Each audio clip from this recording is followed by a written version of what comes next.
Littéralement, ça ressemble à un film de Roméo.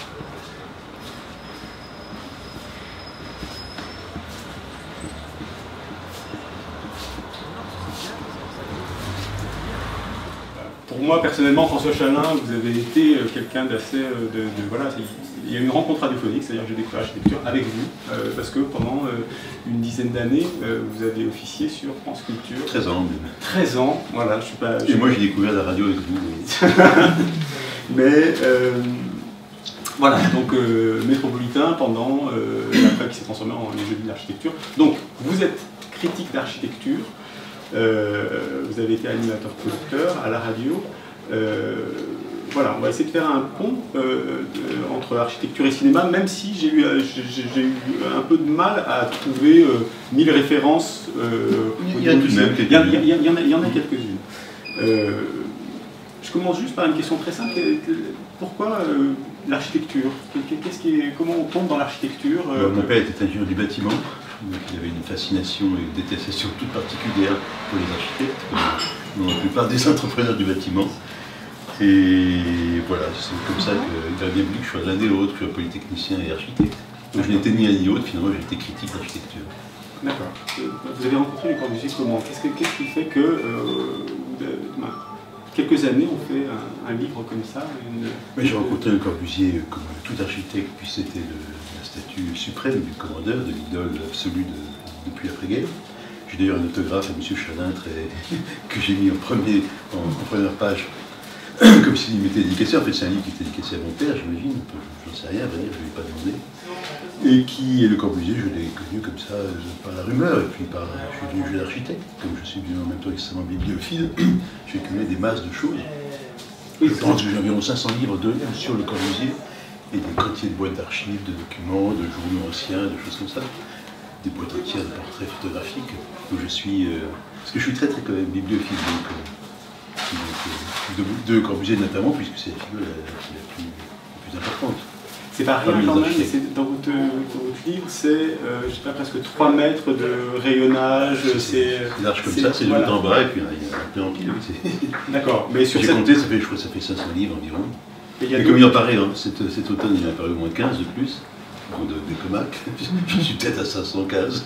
D'accord, mais c'est cet architecte-là précisément parce que Non, sur des côtés architectes, mais celui-là, c'est comme la plus grande figure. Il n'y a pas d'architecte contemporain sur lequel il y a eu autant de livres, autant de polémiques, autant de centaines d'articles de presse. C'est une véritable idole. Là. Vous pouvez peut-être, si j'étais américain, je vais peut-être aussi bien collectionner les chaussures Wright, par exemple, mais elles sont moins accessibles ici.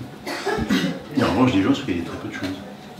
Des gens d'importance presque égale. Hein. De Flo, chez les Autrichiens, il y a très peu de documents, très peu d'ouvrages. Qu'est-ce que Le Corbusier ne s'appelle pas Le Corbusier en fait? C'est pas son nom. Non, il s'appelait Charles-Édouard Jeanneret, oui, ou Jeanneret Grilly, si on y met le nom de sa mère, qui est un nom extrêmement courant. Les deux noms sont des noms extrêmement courants dans les milieux d'horloger suisse à la Chaux-de-Fonds. Le Corbusier, c'est un nom. Il est né à la Chaux-de-Fonds en Suisse. Il est né à la Chaux-de-Fonds en Suisse. Il est né d'ailleurs quelques semaines après Sandra. L'écrivain de et à 120 mètres de chez Sandra. Donc c'est deux figures assez importantes quand même. Ils sont nés sans savoir, puisqu'ils l'ont découvert en 52. Ils l'ont découvert, ils étaient très vieux. Et Sandra peut-être même presque soit mourir, mais assez vieux. Et donc il est né dans une famille d'horlogers, et c'est un nom qu'il a choisi comme nom de plume à 33 ans, et qui était prétendument le nom d'un ancêtre. En fait, il ne connaissait pas le nom de son ancêtre. Il avait un tableau à l'huile qui existe toujours, qui est au musée de Chaux-de-Fonds, qui représentait un bourgeois du XIXe siècle. Et en famille, on l'appelait Le Corbusier, ce qui évoquait un peu le chasseur de corbeaux. L'idée du corbeau sera toujours chez Le Corbusier très importante. Il signe souvent un corbeau, les lettres à sa femme, il les termine par quoi, bon. Il a publié, on considère qu'il a publié environ 70 à 80 ouvrages. Presque autant qu'il a construit le bâtiment, vous voyez, c'est une proportion assez... Il a peu construit finalement. Important. Il n'a pas beaucoup construit, mais des choses assez diverses, qui font donc une espèce de chaîne de bâtiments. On peut dire que s'il avait pu construire Babarville, il aurait pu faire Babarville, parce qu'il y a une cité idéale pour nos rêves, il y a à peu près tous les types, il a fait à peu près tous les types d'édifices possibles. Mais vous me parliez de la peinture, il est à un moment, sous l'influence du peintre, les enfants, ils décident d'inventer un genre de peinture. Donc, si vous voyez Bobo, ça s'est trop vite avant. D'accord. Il n'y a pas peint avant. Il a fait quelques aquarelles assez extraordinaire. Mais on sent que ça a accompagné. Donc ils construisent ensemble une manière, il fait 2 tableaux la première année, ils sont très beaux, je trouve, très accomplis, et ils inventent un monde, une doctrine, une école de peinture qui s'appelle le purisme. Ce qui est une assez bonne idée pour tout à fait, c'est une assez mauvaise idée dès lors que dans le catalogue, on explique que c'est pour tailler des croupiers aux cubistes. Ah oui, Les cubistes n'aimeront jamais, et Picasso n'aimera jamais l'idée que ces petits jeunes gens, plus jeunes que lui de 7-8 ans, prétendent tailler des croupiers et déclarent que le cubisme est un art tout à fait suranné. C'est l'antipathie presque constante Vous consacrez un chapitre, plus d'un chapitre sur les relations avec Picasso, en fait ils sont vraiment jamais vraiment bien connus. Quoi. Ils ne sont jamais connus, Picasso a toujours méprisé Le Corbusier. Le Corbusier a tenté de... pas mal de lettres assez flatteuses et flavordeuses même. Ils se sont rencontrés une fois à Marseille. Picasso est venu visiter le chantier de Marseille. Ça a permis de faire des photos très très belles. Il n'y a pas de catalogue sur Le Corbusier, donc on ne voit pas la photo avec Picasso. Mais c'est une amitié fabriquée en quelque sorte pour la notoriété. En revanche, ce qui est intéressant, c'est qu'il a toujours été insulté comme étant le Picasso de l'architecture. Dès lors qu'on voulait l'attaquer, on disait que c'était un Picasso de l'architecture. Pour toutes sortes de raisons. D'abord, quand il faisait l'architecture d'avant-garde dans les années la fin des années 20, que certains appelaient nudiste, que certains appelaient picassienne, etc. Pour des raisons assez diverses, parce qu'il était immigré, donc considéré comme ne portant pas en lui le grand goût français comme Picasso. Et puis après la guerre, il a été attaqué de picassisme par des critiques modernistes, au contraire, qui trouvaient que quand il commençait à faire l'architecture plus sensualiste, comme Ronchamp, ou comme des choses comme ça, des formes plus pleines, plus épanouies, plus féminines, etc. Il quittait les stricts canons du rationalisme. Et donc, on a traité Picasso, cette fois pour l'insulter de la part des modernistes. C'est assez curieux, pas pour la critiquer. Même s'il n'a pas tout inventé, même s'il n'a pas inventé le pilotis, peut-être, ou le fenêtre en long, peut-être, ou le luminisme des façades blanches, même s'il a une idée de promenade architecturale, elle a peut-être été employée par d'autres, inventée. Il a su à la fois inventer des genres d'architecture extrêmement différents dans sa vie, il y a vraiment des moments très différents, sur lesquels il a excellé. Et puis il a su se faire le propagandisme fabuleux. Il avait énormément d'ambition, énormément de charisme, un très grand sens verbal, un très grand sens de la propagande graphique. Et donc c'est un architecte qui a nettement dominé les autres. D'ailleurs, les autres modernistes étaient toujours gênés par sa présence dans les colloques, etc. Il était beaucoup plus puissant qu'eux, comme homme de médias. Et puis il travaillait pour lui, les autres travaillaient en groupe, ils travaillaient pour des idées, beaucoup plus, c'était plus neutre, il laissait passer plus. Il a toujours été un homme très flamboyant. Juste en quelques mots, la théorie fonctionnaliste, le machinisme, qu'est-ce qui fait que Le Corbusier révolutionne l'architecture? Il révolutionne l'architecture, il n'est pas le seul, hein, d'autres gens avant lui. Mais il le théorise. Il théorise, beaucoup de gens théorisent. Et beaucoup de gens commencent à théoriser, ça dépend de ce qu'on appelle le modernisme. On considère que Viollet-le-Duc a introduit un certain type de raisonnement rationaliste, mais pour sentir au XXe siècle, des gens comme Adolphe Loos, c'est vers 1910, prône déjà une architecture tout à fait dépouillée de l'ornement, par exemple. Et lui, il a la manière un peu de manifeste, qui décrit les 5 points d'architecture qui vont à un certain moment donc les pilotis, le toit terrasse, etc., qui à un moment vont être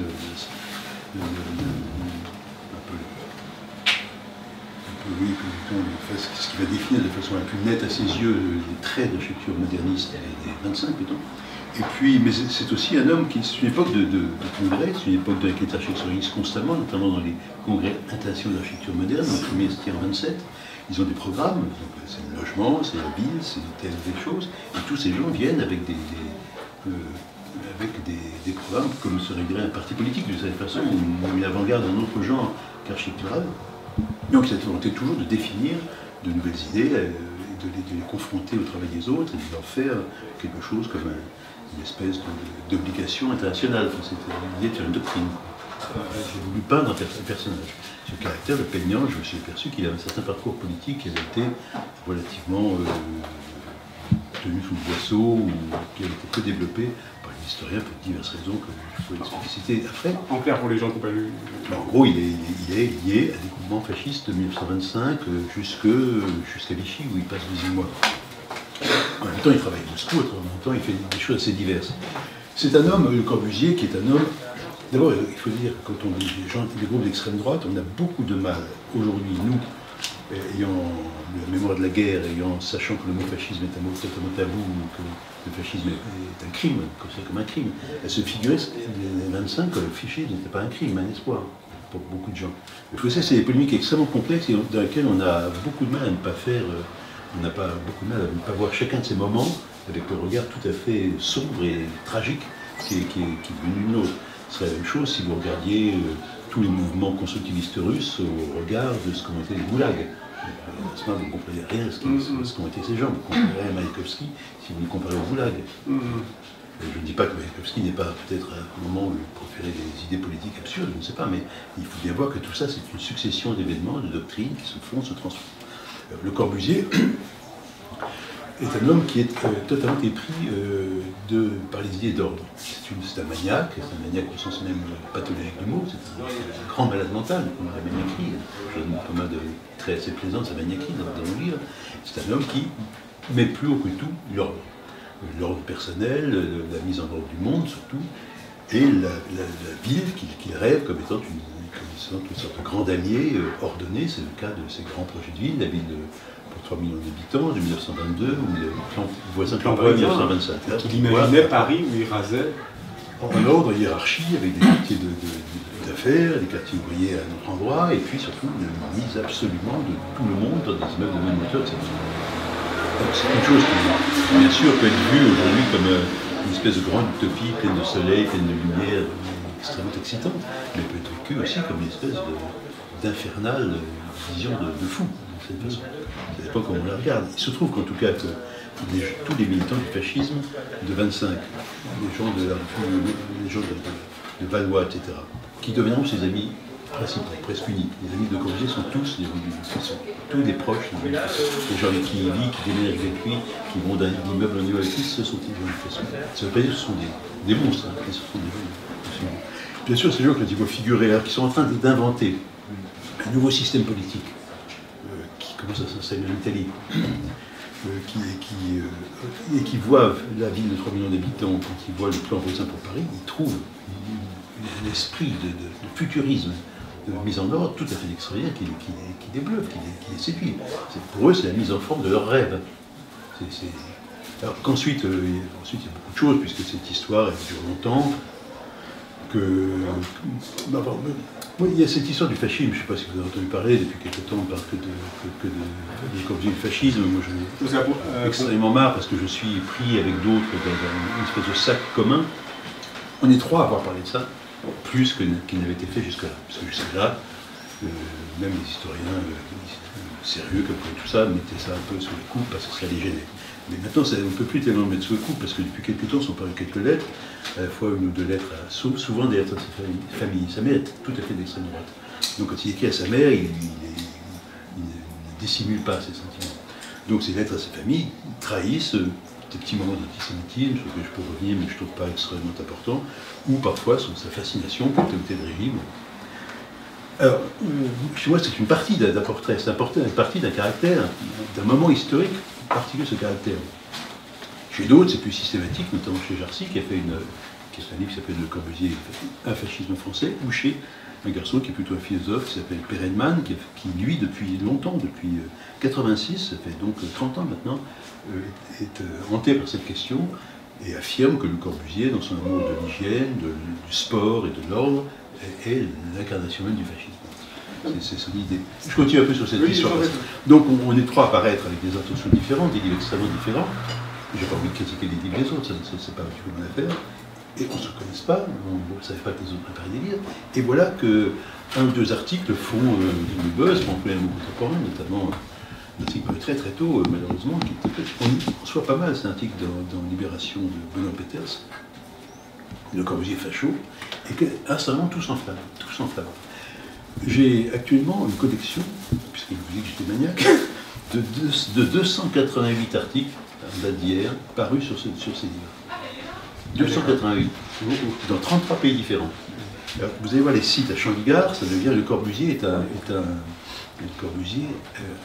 un admirateur d'Hitler démasqué. Anti-idiot, c'est tout à fait anti-idiot. Il y a deux phrases. Dans toute son œuvre, on n'a trouvé que deux phrases sur Hitler pour le moment.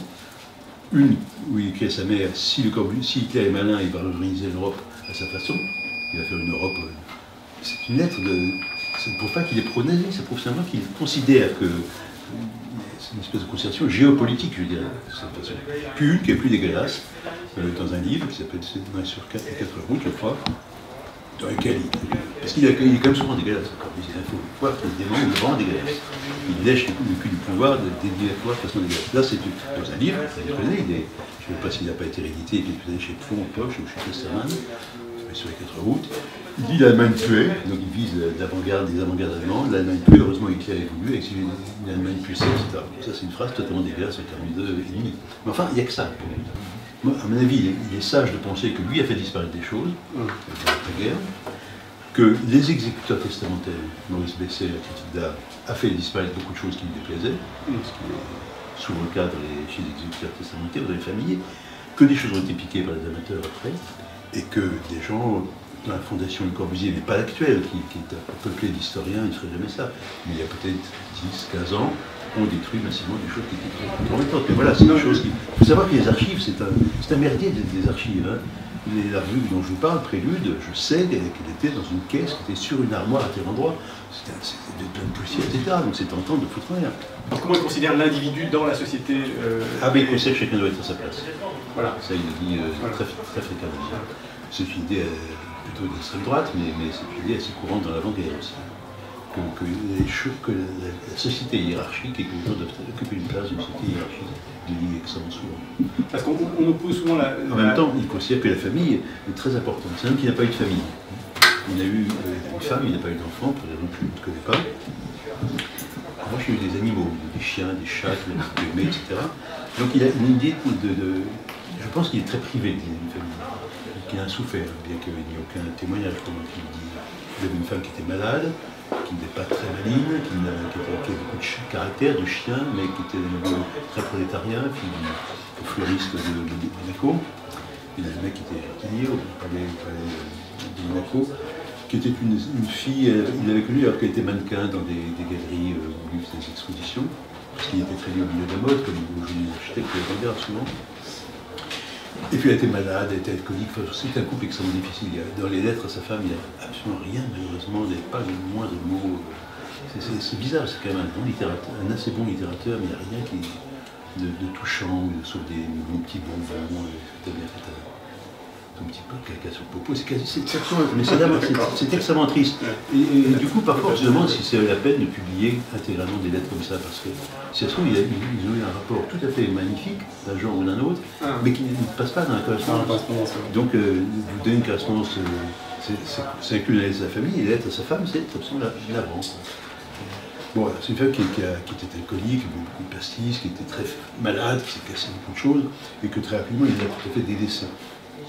Non pas pour d'autres femmes, mais pour travailler ou pour d'autres raisons. Mais il avait l'idée tout à fait idéale du foyer. Donc la cité radieuse, c'est vraiment l'idée d'un foyer. Ça veut dire un couple relativement d'âge mûr, 2-3 enfants, etc. C'est son idéal absolument de la cellule de base d'une société pour lui. Donc cité radieuse de Marseille, je ne sais pas si tout le monde a l'image en tête, on ne va pas montrer, mais... Voilà, ça a été construit en... Ça a été construit, c'était en 1952, et après 7 ans de chantier, une opération extrêmement longue, extrêmement difficile, extrêmement controversée, extrêmement admirée aussi, qui a connu des avatars, puisqu'il y en a eu un peu du même genre à Berlin, que lui n'a pas admise dans son œuvre complète, parce qu'on lui a posé des normes, notamment des hauteurs sur plafond qui ne lui plaisaient pas, et parce qu'on lui a posé beaucoup aussi des appartements qui n'étaient pas habituels, ça ne tenait pas beaucoup, donc il n'a pas revendiqué, pas particulièrement, il n'y avait pas dans son œuvre complète, et puis d'autres, une qui a eu un destin assez heureux, pas longtemps, parce que c'était une coopérative qu'il avait commandée, coopérative d'habitants ouvriers ou instituteurs, des milieux comme ça, assez modestes, elle est à Rezé, près de Nantes, et puis deux qui sont du HLM plus classique, une à Briey et une à Firminy. Firminy c'est près de Saint-Étienne, Briey c'est dans la Moselle. Et ce sont deux qui ont connu des destins tout à fait tragiques, parce que pour des raisons sociales, elles étaient tout à fait inadéquates. Celle de Briey a même été fermée pendant quelques années. On a même pensé à la détruire. C'est intéressant parce qu'on voit là que les modèles comme ça puisque Marseille est aujourd'hui l'immeuble le plus célèbre au monde, quasiment l'immeuble d'habitation le plus célèbre au monde, le collectif en tout cas, habité par des gens plutôt chics, architectes, psychanalystes, amateurs de cinéma, qui faire une galerie là-bas, très bien, et que les gens adhèrent complètement à ces valeurs, fût-ce au prix de sa vie d'ailleurs, et que d'autres populations plus ordinaires, plutôt ouvrières ou autres, ont vécu ça comme des enfers. Féministe, c'est assez déprimant, quoi, quand même. Oui, Briey est encore mieux. Ah oui, on peut l'avoir visité. Mais à Briey, des gens adhéraient énormément aussi aux valeurs. C'est très particulier, ce mode de logement. Hein. C'est un logement dans lequel vous ne pouvez quasiment pas mettre de meubles, parce que les appartements n'ont pas des dimensions qui sont propres. Vous touchez le plafond à 2,26 m, qui est quand même pas très haut, c'est la hauteur d'un homme qui lève la main, d'un homme d'1,83 m qui livre la main et touche le plafond. Et que c'est des choses, à la fois la cuisine est au centre, elle est nécessairement une sorte de cuisine-bar, donc elle est à la fois, elle correspond à certains idéaux de la modernité, notamment ce qu'on appelle la cuisine américaine, mais pour beaucoup de familles, notamment les familles ouvrières, ça ne convient pas du tout au standard ou à ce que l'on veut. Je ne parle pas des immigrés musulmans, par exemple, qui ne tolèrent absolument pas que la cuisine soit dans le même lieu que le séjour, même actuellement dans les logements contemporains qu'on fait dans les banlieues. Donc c'est une chose qui n'est pas du tout adéquate pour la plupart des modes de vie. En plus, ils sont tête bêche, les appartements qui sont tête bêche, et il y a toujours un dans lequel on descend, qui est beaucoup moins agréable que celui dans lequel on monte à l'étage. Et les sociologues ont témoigné de ce que dans les logements dans lesquels on descend, notamment à Nantes, et à Briey, les gens qui ont le sentiment qu'ils descendaient les caves. Ils ne supportent absolument pas de descendre, d'arriver dans un demi-étage, et que c'est toujours descendre la cave. C'est une chose que les gens ne toléraient pas du tout, alors que monter est toujours plus plaisant, quoi. L'imaginaire de la plupart des gens. On a l'impression que c'est une sorte d'immense ruche, d'immense. Ils avaient fait ça à l'époque des termitières. Le Corbusier était très fasciné comme beaucoup d'architectes d'ailleurs, par les architectures animales. Aussi, donc les abeilles. Hein, il a souvent dit que l'homme était une abeille, parce que l'abeille est une sorte de démocratie un peu tyrannique, avec la reine, avec les bourdons, les guerriers, les bourdons, je ne sais pas très bien. Et puis sa cellule est très ordonnée. Donc les architectes ont beaucoup employé ces mots de cellule, etc. Ils l'ont employé parfois pour se donner comme ça des idées un peu positives et d'une communauté idéale. D'ailleurs, Marseille, c'est une ruche aussi parce qu'on y entre par une seule porte. Vous avez 2500 habitants, ils ont toutes par la même porte. Une chose tout à fait qui n'existait pas dans le logement jusque-là. Et bon, ces métaphores animales ou d'insectes ont souvent été utilisées de façon extraordinairement critique, bien sûr, avant la guerre et après la guerre, on les a traités de termitières, de guêpiers, de fourmilières, etc. Donc, il y a eu toute une inflation de polémiques sur cette métaphore. On va voir, on est en train de préparer l'extrait du film de Jean Epstein, que Jean Epstein a filmé pour le compte de la CGT. C'est CGT du Travailleur du bâtiment, oui. En 38. Non, donc 36. 36. Front populaire, oui. Les villes sont devenues inhumaines, hostiles à l'homme, néfastes à sa santé physique et morale, mais ceci est l'urbanisme. Je place un homme sur son plancher. Je place un plafond, une surface de verre au-devant de lui, le ton de verre des immeubles modernes. L'œil de cet homme.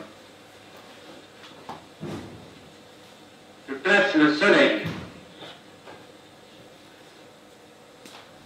Je place l'espace, les arbres.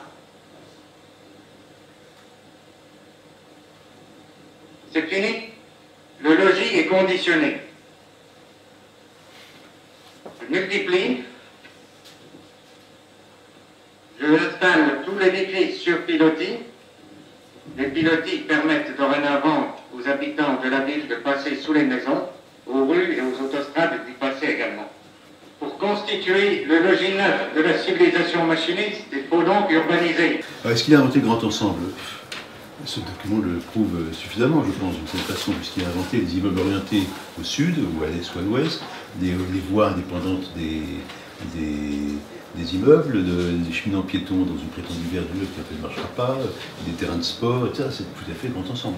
C'est le rêve du grand ensemble, en tout cas, et la porte relativement peu nombreuse. Mais en même temps, bien sûr, le grand ensemble, d'abord, est... Alors, les gens disent, en général, les architectes modernistes, ceux qui ont fait du logement social, les Paul Chimetov, les gens comme ça, on a l'habitude de dire depuis toujours, mais c'est pas lui qui l'a fait, ce sont les prix de Rome qui ont fait des grands ensembles. D'abord, ce n'est pas tout à fait vrai, parce que si lui n'en a pas fait, ses collaborateurs les plus directs en ont fait. Roginski a fait les 40 000 logements de Chambéry-Go, par exemple, il en a fait d'autres. Et tous les prix de Rome, de l'immédiate avant-guerre ou de l'immédiate après-guerre, les Zerfus, et comme ça, les Zerfus, ce qui est fait, et c'est des meubles de 700 mètres de long à Nancy, là, sur le poteau, sont des gens totalement convertis aux idées de Corbusier, qui non seulement étaient des idées, mais qui étaient des normes. C'est-à-dire que les ministères, le plus petit, qui est le 7e ministère de la reconstruction, mais c'est sûr que c'est très vite après, et qui sera le plus influent, prescrit la charte d'Athènes, ou ses éléments principaux, comme étant les règles absolues maintenant de la construction en France. Donc, à un certain moment, s'imposent les idées de la charte d'Athènes, qui sont les idées de Corbusier. Bien sûr, lui-même n'en a pas construit. Il avait rêvé d'en construire, puisqu'il n'a jamais dessiné de ville, sauf esquissé comme ça, de ville faite d'éléments orthogonaux, linéaires, se succédant dans une espèce de grande mécanique. Ce qu'il a dessiné toujours, c'est des villes qui auraient été faites de plusieurs unités d'habitation, comme celle de Marseille. Un immeuble d'environ 120 mètres de long, 50 de haut, 25 d'épaisseur. Pour Marseille-Vert, il avait dessiné 24, séparés par 400 ou 500 mètres de vide, chacun d'entre eux. Donc c'était une immense flotte de bateaux, d'immeubles d'habitants armés, pour toutes les classes sociales mélangées, etc. Tous les destins dans le même type de logement, et séparés les uns des autres, et tous parallèles, et noyant le paysage. C'est pas non plus, c'est pas un grand ensemble, mais c'est quand même quelque chose peut-être à laquelle on a échappé, ou lui a échappé. Les charges étaient assez féroces. Là, je suis tombé sur une charge des situationnistes contre... Les situationnistes sont toujours détestés. Oui, ils ont toujours détesté. Alors, je vous la lis parce que c'est assez savoureuse. Alors, dans cette époque de plus en plus placée pour tous les domaines sous le signe de la répression, il y a un homme particulièrement répugnant, nettement plus flic que la moyenne. Il construit des cellules unités d'habitation, il construit une capitale pour les Népalais, il construit des ghettos à la verticale, des morgues pour un temps qui en a bien l'usage, il construit des églises. Le protestant moduleur, le Corbusier Sing Sing, le barbouilleur de croûte néocubiste fait fonctionner la machine à habiter pour la plus grande gloire du Dieu qui a fait à son image les charognes et les Corbusiers. C'est sévère quand même. Oui, c'est sévère. Et puis c'est drôle aussi. Ouais. Qu'est-ce que vous en pensez, vous, des grands ensembles et des théories de Le Corbusier sur les grands ensembles? L'ensemble, c'est une affaire tellement compliquée, les grands ensembles. Il faut se souvenir quand même qu'on a ri un peu quand on a vu des panneaux du film de propagande du PC sur la syphilis ou sur oui. Mais c'était une époque, la vie était extraordinairement pauvre. Hein. Ouais. Je crois qu'à Paris, il y avait 40% de logements dans les années 50 qui avaient de l'eau courante.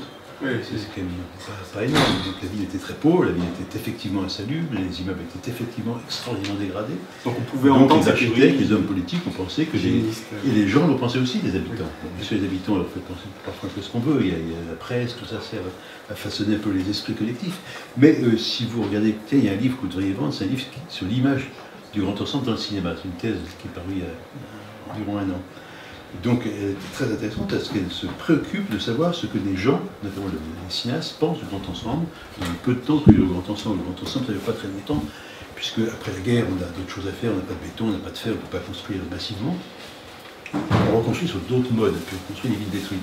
Le grand ensemble commence assez tard, on commence vers 55, puis s'interrompt au bout en 73, ils sont interdits. Donc le grand ensemble, on peut dire que c'était au grand maximum une vingtaine d'années de l'histoire du règne français. Et bien, les gens au début étaient très contents d'aller dans le grand ensemble, vraiment très contents. Ce n'était pas du tout des lieux d'ailleurs pour prolétaires ou lumpen prolétaires, il n'y avait pas d'immigrés, il n'y a pas de chômage du tout. Donc les gens venaient là, c'était un peu mal commode, on voit ça dans des films de Verneuil, bref, il y a des tas de films comme ça sur Sarcelles ou sur ces endroits-là. Donc les gens vont là, qui sont une longue file de gens qui viennent en Solex ou en mobilette parce qu'il n'y a pas beaucoup de voitures dans le France, et qui vont dans les gares et qui marchent intelligents, dans les sols mal faits, pour rejoindre leur logement, et en même temps, ils ont le sentiment qu'ils basculent dans un monde tout à fait nouveau, que le monde va changer positivement. On est dans l'après-guerre, on est encore tout à fait baigné d'idéologie positive.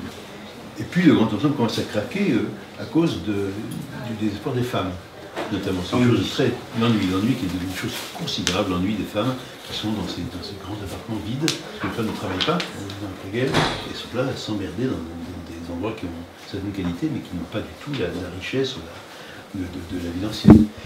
Il y a ça, et puis il y a l'ennui aussi de la jeunesse, qui crée des blousons noirs. Les blousons noirs, ce ne sont pas du tout les mêmes milieux que les milieux de délinquants d'aujourd'hui, c'est un milieu de fils d'ouvriers qualifiés, en général. Donc c'est un monde tout à fait différent. Il y a ce problème, puis rapidement ils partent. et puis sont remplacés par parce qu'ils achètent des pavillons, ou que la loi Chalandon ou autre les aide à quitter, et ils sont remplacés par les populations immigrées ou par les populations qui sont beaucoup moins volontaires, beaucoup moins attachées à l'idée de progrès, et dans un parc plus de HLM qui commence à se délavrer assez vite, à se fissurer, à être non performant. Les équipements promus ne sont pas là, les centres commerciaux rapidement ont fait faillite et ont fermé, donc le Grand Ensemble devient un lieu de relégation grave, quoi. Donc elle s'efforce de remédier depuis quelques années d'ailleurs. C'est pas forcément le dispositif en lui-même. Il y a des types, et j'ai rencontré un type qui collectionne des cartes postales. Il a un site qui s'appelle un site de collection de cartes postales architecturales. Il y a des dizaines, des centaines, des milliers de vues de grands ensembles en construction, fraîchement construits. C'est extraordinaire de voir ces barres parallèles magnifiques, dans des sites magnifiques, face à des avec de la Seine, au contact même des forêts. Il y avait une espèce de rêve moderne qui travaillait à peu près toutes les gens, et qui de fait était un rêve de conquête du territoire, avant que ça se mue en cauchemar. Donc le Grand Ensemble est une chose très difficile à évaluer, si on n'évalue pas aussi, de façon historique, avec ses moments, ses accidents, et ce qu'il a en quelque sorte détruit. Le Corbusier a été critiqué de façon tout à fait idiote, parfois, tout à fait sectaire et autres, mais aussi par des tas de gens très très intelligents du point de vue de la vision sociale des choses, des urbanistes parfois, ou des sociologues, des gens comme ça. Et beaucoup ont perçu qu'il y avait quelque chose de tyrannique à forcer dans un immeuble séparé des autres, comme on vous le montre, avec les portes qui sont à 400 mètres les unes des autres, ou à 200 dans son plan, que 1500, 2000 habitants par la même porte, le même concierge, aucune possibilité de vie amoureuse pour les adolescents, on est totalement fliqués constamment. En plus, on est à Marseille, les gens aiment bien la rue, ils aiment bien les bars, ils aiment bien les bistrots, ils n'ont pas forcément envie d'aller au l'unique bistrot de la cité radieuse. Donc tout ça, c'est une espèce de... c'est très coercitif, c'est coercitif. Mais comme tous les rêves de progressistes sont coercitifs, de toute façon, toutes les utopies sont coercitives et ont une dimension totalitaire. Je vais continuer à faire le lien, non pas continuer, mais faire le lien avec le cinéma et avec Tati. On va préparer un extrait de mon oncle. Le Corbusier voulait des grandes super productions américaines. Pour une raison particulière, c'est qu'il était paru le film sur Wright, enfin démarqué de la vie de Wright, qui s'appelle Le Rebelle en français, avec King Vidor. Le Corbusier voulait absolument un film du genre King Vidor, de ce genre-là. Donc il a écrit à un critique italien qui s'appelait à Rogers, qui était le principal, Ernesto Rogers, principal critique italien de Milan de l'époque, en lui disant mais il faudrait que tu me trouves des grands acteurs, etc. Pour faire une super production, donc on montrerait combien le vieux port de Marseille est une saloperie, une crasse épouvantable, combien j'arriverais là et vivrais magnifiquement. C'était son rêve, mais il n'a pas trouvé d'Italien. Après, il a demandé à Camus de lui faire un film. Albert Camus. Oui, Albert Camus. Parce qu'il connaissait un peu les gens d'Albert Camus, parce qu'il avait, vous savez, fait des projets à Alger, et que ses copains chez d'Alger étaient les grands copains de Camus. Donc c'est aussi collaborateur même à Corbusier. Bon, Corbusier, finalement, ça n'a pas marché, etc. De toute façon, il inventait toujours, c'est un grand menteur, il inventait toujours des financiers, plein de financiers, des trucs. Donc il inventait tout ça de la nuit dans son lit, quoi. Et puis, il se trouve que parmi ses grands copains d'extrême droite, il y avait un docteur Winter, qui est un docteur orientaliste, qui est un introducteur en France d'acupuncture, et puis ensuite du Hatha Yoga. Et le président de la Société française de Hatha Yoga. Quand il est mort en 1952, Winter, j'ai découvert qu'il avait légué cette société à son gendre, et son gendre c'est Tati. Donc Tati était le gendre de l'ami le plus proche de Corbusier.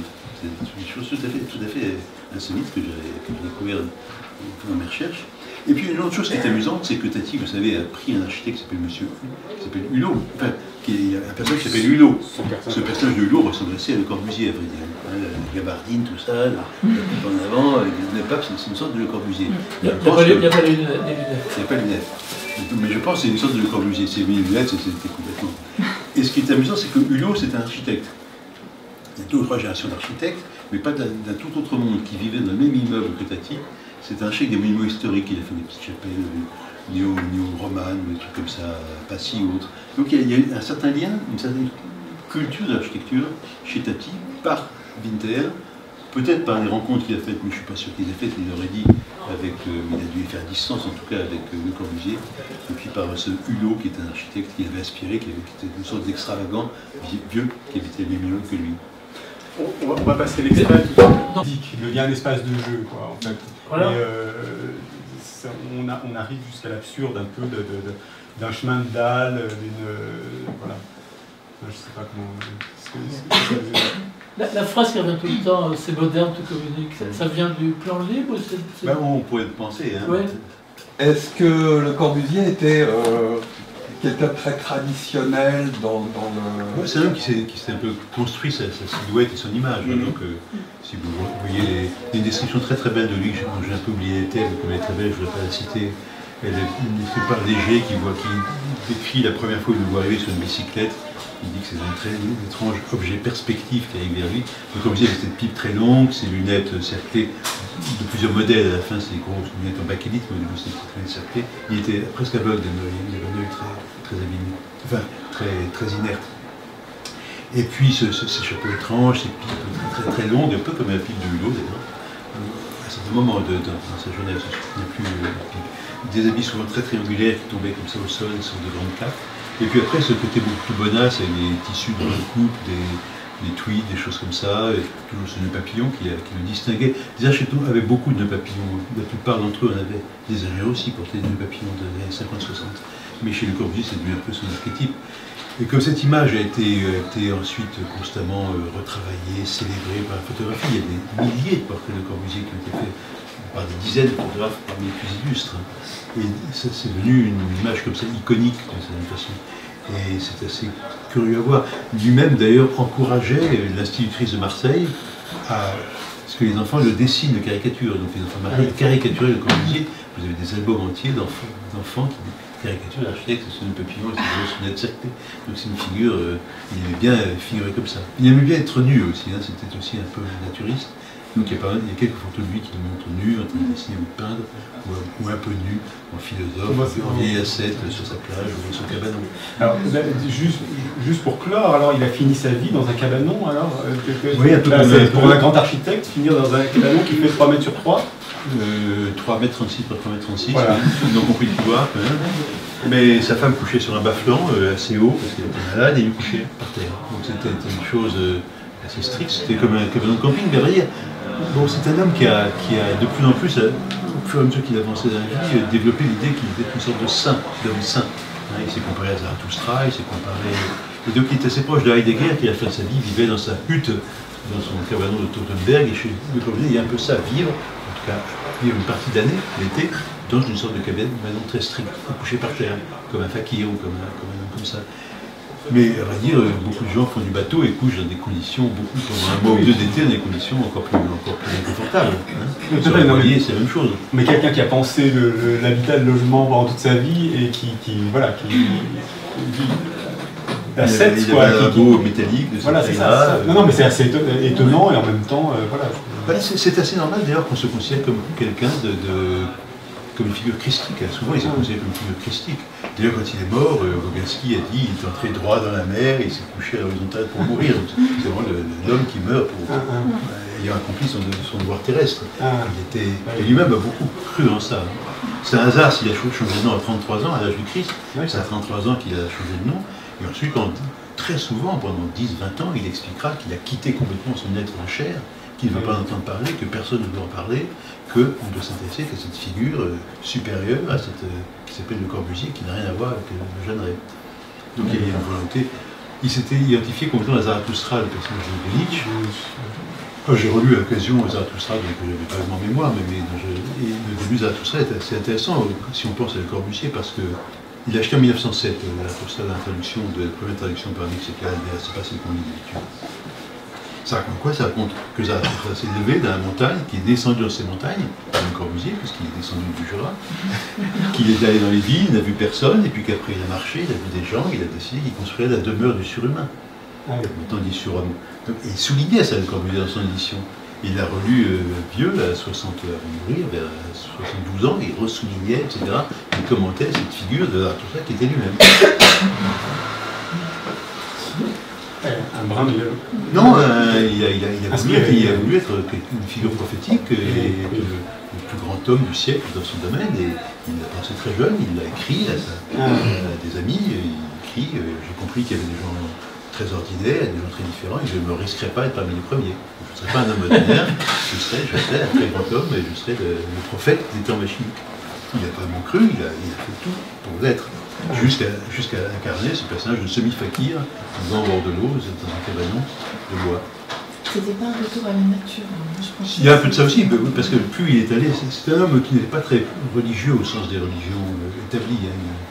Il était protestant un peu, mais c'est pas un homme qui a pratiqué les religions.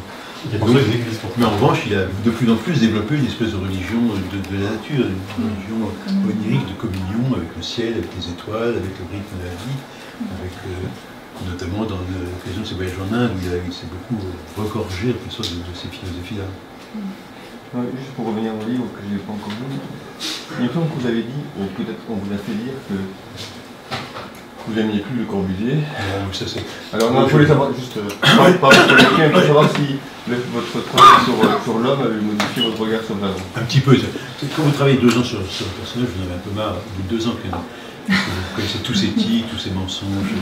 C'est quand même un type qui n'a pas que des qualités. Si vous avez que des tics, vous verrez qu'il apparaît comme un roublard, un menteur, un égoïste. Il y a des moments où vraiment vous avez un peu marre de ces trucs, quoi. Mais en même temps, donc dans la préface, je dis que c'est une longue promenade dont je suis revenu un peu désenchanté. Je vous dis, bon, il y a un peu de désenchantement. Mais vous voyez, le désenchantement, c'est tout travail philosophique et de désenchantement. Il y a des idoles, il faut aimer les idoles, et puis il faut un petit peu les quitter. Mais c'est ça le problème, c'est que les architectes ne peuvent pas abandonner cette idole. C'est quand même l'idole, même si les architectes ne sont plus corbusiens, sauf certains qui pratiquent les mêmes formes, surtout les formes des années 25-30, du point de vue de la vision du monde, etc. Ils ne pensent plus comme lui. L'urbanisme Corbusier ne les intéresse plus. Aucun d'entre eux, quasiment, sauf comme objet archéologique et artistique. En revanche, ils ont l'impression qu'on tape sur l'idole. Cette idole, c'est quand même la grande idole sacrée de l'architecture mondiale. Beaucoup plus que n'importe quel. On taperait sur Gaudi, ils s'en foutraient. On taperait sur Mies, ils s'en foutraient. Mais le Corbusier, c'est quelque chose qui symbolise absolument tous les rêves, toute la grandeur, toutes les idées de transformation sociale de l'architecture. Et dans une époque où ils savent bien qu'il n'y a plus cette force de transformation sociale, les architectes sont un peu mis sur la touche, ils ne dirigent plus grand-chose. Hein, et ça serait particulièrement douloureux, certains d'entre eux. Donc certains pensent que si on écorche un peu la figure de Le Corbusier, on attaque l'architecture en elle-même, on attaque la finalité même du métier. On attaque l'architecture moderne, c'est absurde l'architecture moderne comme ça, depuis enfant. C'est vrai que j'ai découvert un personnage que je ne soupçonnais pas être exactement comme il était. Ça ne m'a pas énormément déplu. J'ai mis une très belle citation de Sandra, parce que j'ai tissé un peu les rapports avec Sandra. Je vais vous la dire parce qu'elle est très belle, et que si je la dis de mémoire, je l'ai borgnée. Enfin, je n'ai pas vu que c'est Sandra, ce sera uniquement les savants sauront que c'est Sandra. C'est Saucer, avant qu'il ait changé lui-même de nom, c'est Saucer. Il a vécu en août 1910, donc il était né comme Le Corbusier en 87, il avait donc 23 ans. Il dit ceci: la mémoire des hommes est un vaudeville ou un cimetière éclairé à l'électricité. Ça, c'est beau l'idée, que c'est à la fois quelque chose de burlesque et un cimetière un peu tragique éclairé à l'électricité moderne. Je ne touche jamais aux légendes, c'est la forme sous laquelle les génies et les dieux communiquent avec l'humanité. Donc j'adhère volontiers à ça, mais en même temps, notre travail aussi est toujours de faire que les idoles soient un tout petit peu de temps en temps mises à nu pour qu'on sache de quoi ils retournent. À part ça, je n'ai pas acheté mes collections de livres de Corbusier, je n'ai pas brûlé les portraits, pas encore. Alors, le livre, on peut acheter le livre en caisse, le faire dédicacer par François Chalin, si vous le désirez. Oui. Si vous... Évidemment. On a un DVD aussi qui s'appelle d'un film argentin, malheureusement sans sous-titre français, qui s'appelle L'homme d'à côté, et qui est un très bon film et qui est tourné dans la villa Couruchet, du docteur Couruchet, la seule construction de en Amérique, je crois. Non, il a fait aussi le ministère des Affaires étrangères. En Amérique, il a fait un bâtiment en Amérique du Nord, à Boston, qui est le Carpenter Center. Et puis il a fait, c'est un complexe de...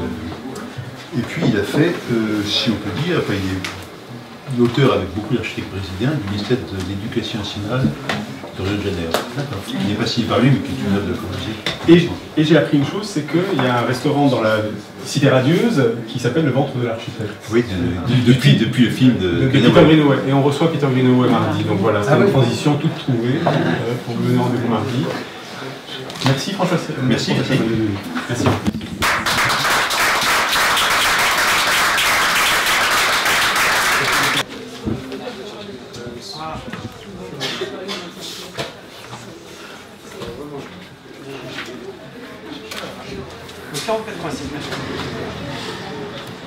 Voilà. Corbeau.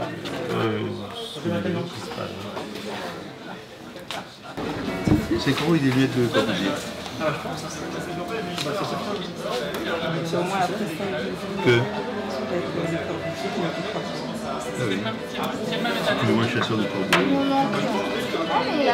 Non merci, j'ai pris tout à l'heure, merci.